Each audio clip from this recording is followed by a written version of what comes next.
Welcome back for more science.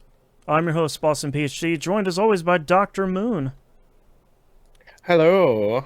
We're here to pass some science on to you, our listeners, here about I was Raccoin. expecting you to say judgment. That's I was honestly expecting you we're to gonna say judgment. we're gonna pass judgment not on Raccoin, but on you as listeners. You all have been great, thank you. We're going to talk about our final thoughts here on Raccoin, the coin pushing roguelike.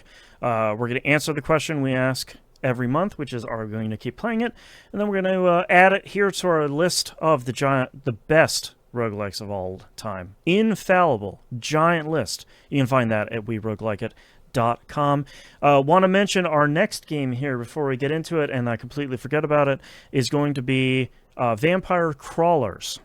The first-person dungeon crawling, deck building spin-off from Vampire Survivors. Going to be playing that for the next month.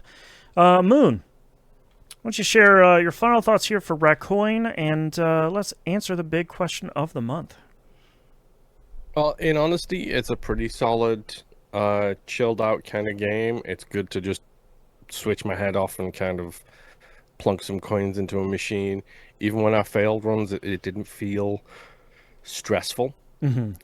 It didn't get to me in that kind of way. It never felt punishing because like the run's relatively simple. You're pressing two buttons, It is Yep.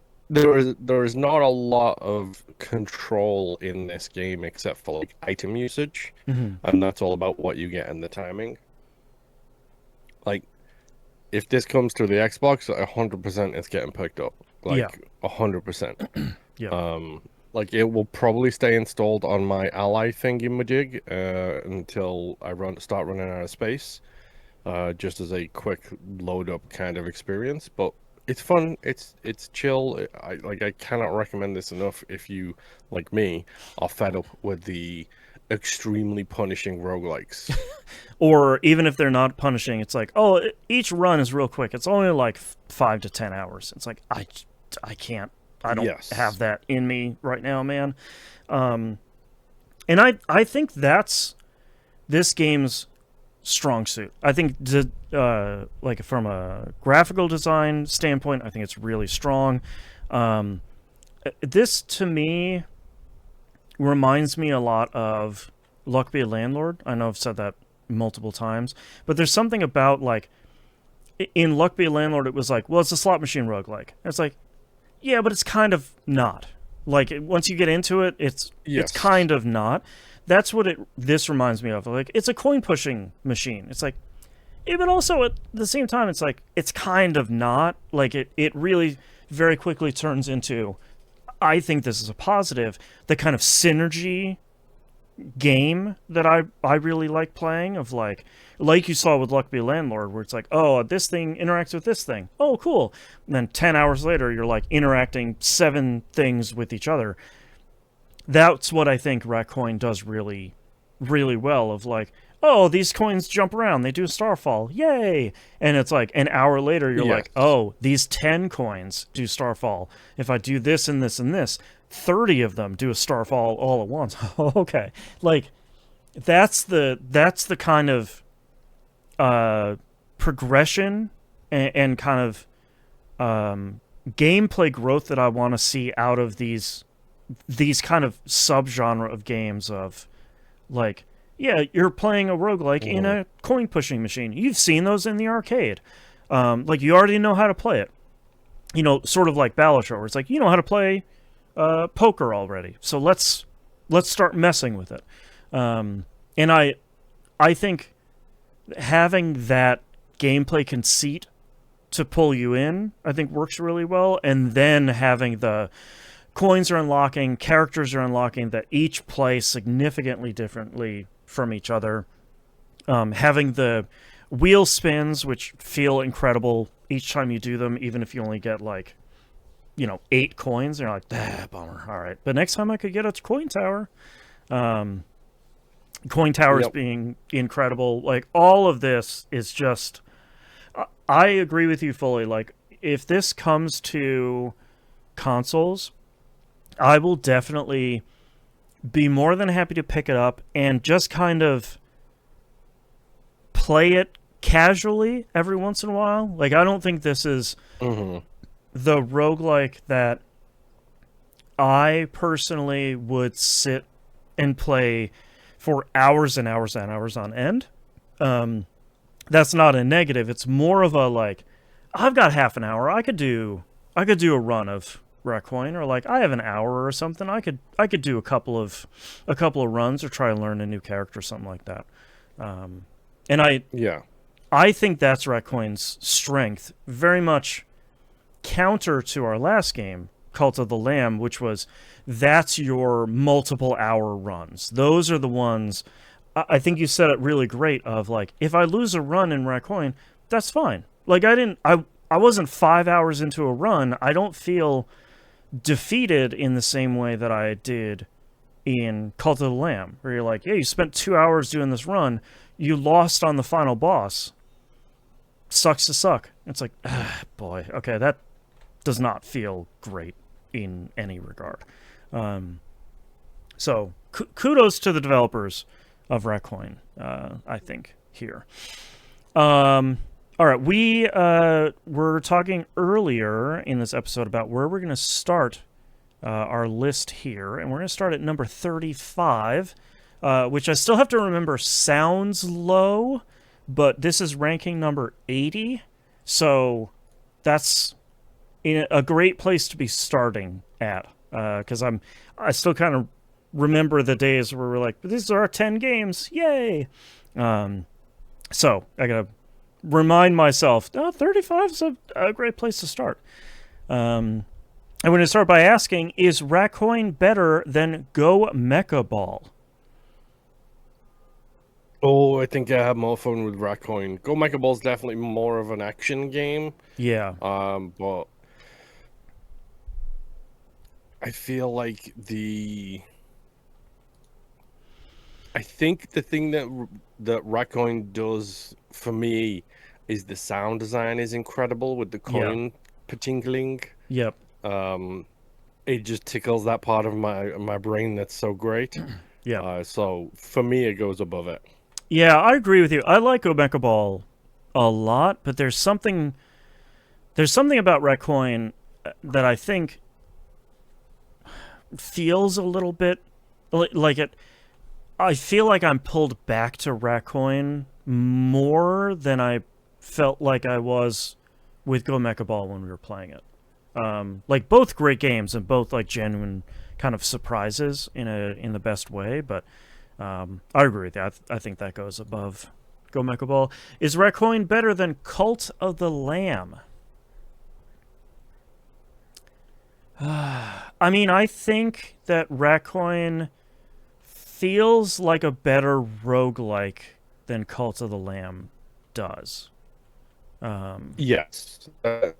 It's the quintessential classic question of is it like or not kind of situation. And I do think that Raccoin is more and a better roguelike than Cult of the Lamb was. Cult of the Lamb had roguelike elements, but it very much it was an Animal Crossing with dungeon runs. Yeah, isometric explorer experience. Yeah. Okay, is Raccoin better than The Last Stand Aftermath? Another. I really like The Last Stand Aftermath, like underrated gem. The PC version specifically, I'm not saying anything about the console versions, which apparently are broken to hell. Yeah, play the PC version. I think Last Stand is really good. I think the issue I have with Last Stand is it does get a bit samey. Yeah. Like when you start, like when you die and have to start a new run again, it is very samey across the board. Mm-hmm.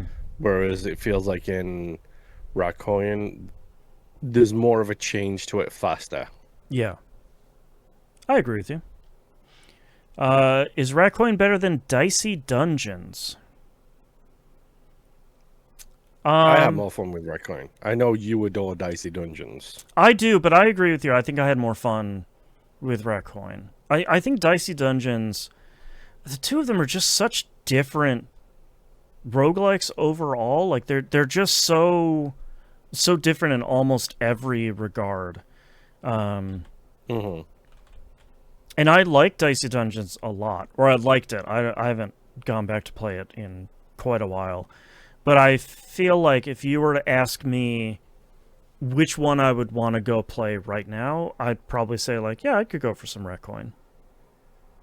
I think that for me is the kind of the clear winner here.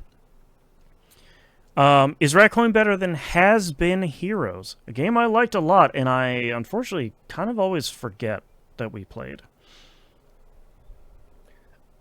I think it's better, but I only really think it's better because I think Raccoin is easier to understand.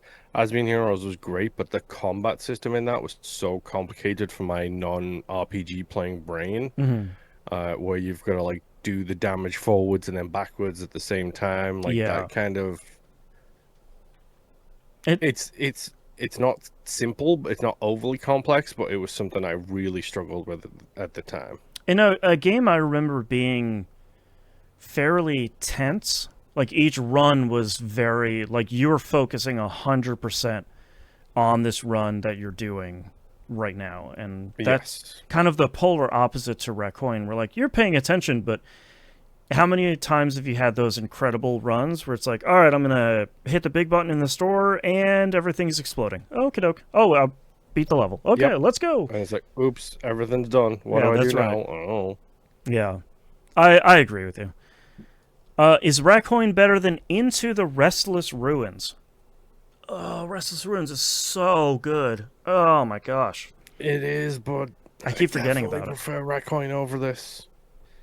Like,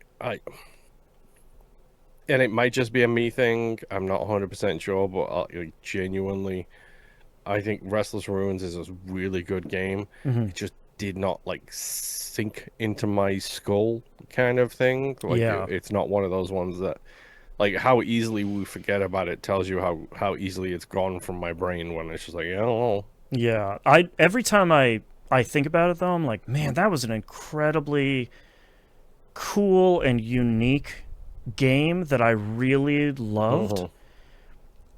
but Yeah, like got so hard so quickly. Like the difficulty ramp on that was incredibly it steep. was tough. Yeah, if you're looking for a game that is not going to let you like walk right through it, Restless Ruins was really cool.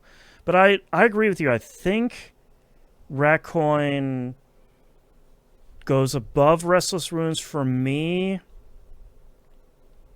And I'm trying to specifically figure out why. I think I kind of just liked it overall more. As much as I like Restless Ruins a Yeah. lot, I think I just overall like Raccoin more. Is Raccoin better than Peglin, the Peggle roguelike? I mean, talk about two very unique roguelikes. Mm-hmm. And two very like not referential, but very much like we're evoking a specific thing that you already know. One being Peggle and one being a coin sliding arcade machine. Like you know what Mhm. this is before you even start playing it. I think that's really a really strong bonus for both of them. Um, I think I would put Raccoin over Peglin. As much as I like Peglin, I feel like I am less likely to go back to Peglin. Mhm. It wasn't, again, I really like Peglin. I think it's a really great game. But it's not one of those games where I finish a run and I'm like, all right, fire another one back up. A lot of times I finish a run, I'm like, okay, I'm good. I'm good for right now. Yeah, I'll come I'm back. done. I'm gonna tap out kind of thing. Yeah. Yeah, I'll come back tomorrow. I'll come back later. That sort of thing. That's not a negative, but I think when we're ranking that, is part of the equation, I think. I'm good with the going above it, I think. Okay. Is Raccoin better than Halls of Torment?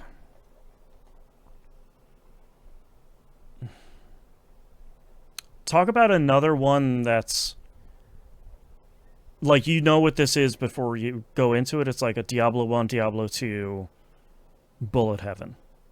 Like, Yeah. it's really good. The square grid alone.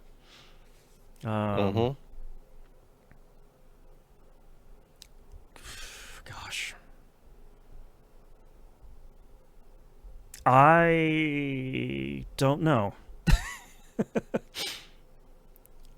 I mean, for me personally, it does go above it, but that's also because I do not have the Diablo connection that you and I'm assuming a lot of our audience do. Sure. I think I'm okay with it going above. It's really close for me, though, on this one, but I think Raccoin, because it's less demanding, I think, of your attention, at least Mm-hmm. right now when we're ranking this list, that goes a long way for me at the moment. And this list is always kind of a victim of how we're feeling at the moment, which any list is going to be. So, all right. Oh boy, is Raccoin better than Returnal? Oh boy, couldn't be more different games if they tried. I like Raccoin, but Returnal was something else. Returnal is like really a 1 in a million type of game. And I'm playing Soros at the moment. And I'm still going to say yes, Returnal is a 1 in a million game. I think this is where Raccoin stops for me.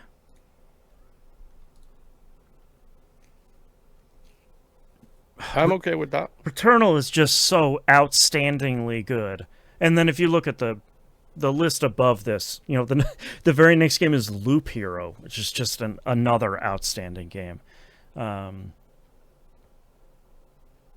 Raccoin's really great, and Returnal's really great. Like, we're in the top 30 of this list. We're in the, you know, beyond the top half here, and it's just an incredible number of games. But I think this is where Raccoin stops, personally. And I'm okay with that. Yeah. All right. Well, welcome, Raccoin, to the number 28 slot here in our infallible list of the best roguelikes of all time. If you didn't go play Raccoin, you should go check it out. It's on PC at the time of recording, and it's really great. It's a blast. I really loved it. And I think that's it for this episode. Don't forget Vampire Crawlers. It has like an impossibly long subtitle after that I will never remember. We're going to be playing that for the next month, and we'll see you all next run. Bye. A boy.